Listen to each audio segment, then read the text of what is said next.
The pandemic is hitting Tennessee hard. The state reporting nearly 5,500 new cases just today, 844 of those among children 10 and younger. The positivity rate still in the teens. There are 27 new deaths and 2 additional hospitalizations within the last 24 hours.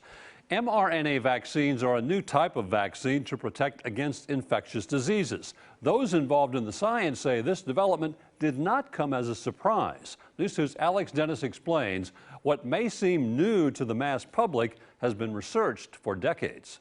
It's not new science for those like Robert Carnahan familiar with mRNA's history. For 20 years, people have been looking at this, and definitely in the last 10 years, it has been actively worked on as a platform for delivering proteins, vaccines, and other proteins into the human body. As assistant director of Vanderbilt's Vaccine Center, he says researchers spend their life's work hoping to discover the key that unlocks the answers to something scientific. We try to design our work so that we're making an impact. It may not, in our lifetimes, reach a point where it has an impact that we can see it translate into human health. But in the case of mRNA researchers, it did. It has in the past too, but not to the scale of COVID. It's not the first time it's been put in humans. It's not the first time it's been looked at.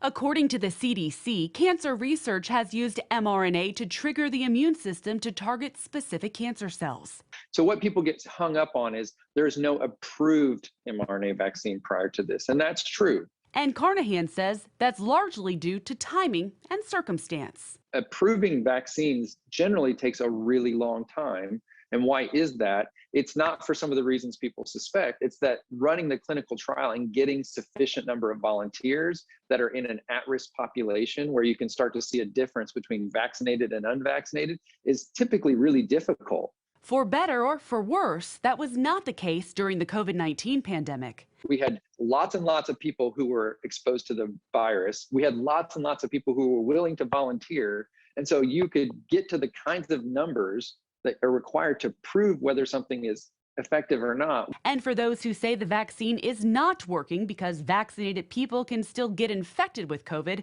Carnahan says, not true. The main primary goal of the vaccines all along was to prevent that thing which is most troublesome, which is hospitalization and death. Alex Dennis, News 2. Today, the CDC announced people who receive the Pfizer or Moderna vaccine should get a booster shot 8 months after their second dose. Those who got the Johnson & Johnson vaccine will have to wait as more research needs to be done before making the decision about a booster.